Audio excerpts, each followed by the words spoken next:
আসসালামু আলাইকুম। কানিজমাতে মর্দা বচনের টাইপ 1 হচ্ছে বচনের বেসিক কিছু আলোচনা নিয়ে। কাঠামোগত পরিবর্তনের মাধ্যমে একবচন থেকে বহুবচন হচ্ছে কোনটিতে? ঠিক আছে? এখানে দেখো লক্ষ্য করে বুঝতে পারবে তারা, বাকিগুলো কিন্তু কাঠামোগত পরিবর্তন হয়নি। শুধুমাত্র কিছু বচন যুক্ত হয়েছে। কোন কোন শব্দে বচনভেদ হয়? কোন কোন শব্দে বচনভেদ হয়ে থাকে? বিশেষ্য ও সর্বনামের। বচনবাচক শব্দের আগে কি বসে? বচনবাচক শব্দের আগে গোটা বসে। কোনটি এক বচনের উদাহরণ? এক বচন অর্থাৎ একা, আর বহু বচন মানে একের অধিক। শিক্ষক ছাত্রকে পড়াচ্ছেন, এটা শিক্ষক এবং ছাত্র দুজনই এক বচন।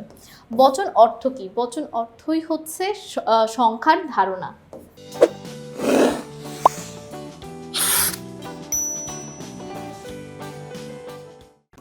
যে শব্দ দ্বারা কোনো প্রাণী, বস্তু বা ব্যক্তির একের অধিক অর্থাৎ বহু সংখ্যা ধারণা হয়ে থাকে তাকে কি বলা হয়? তাকে বলা হয় বহুবচন।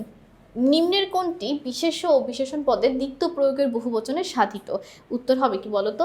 হারি হারি সন্দেশ। কোনটি এক বচন বোঝায়? এখানে কোনটাকে এক বচন বোঝায় দেখো, শুনবে যদি গল্পটি, একটা গল্প।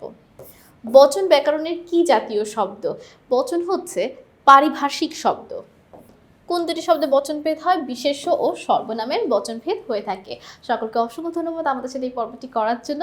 পরবর্তী টাইপে আমন্ত্রণ রইল। আসসালামু আলাইকুম, আল্লাহ হাফেজ।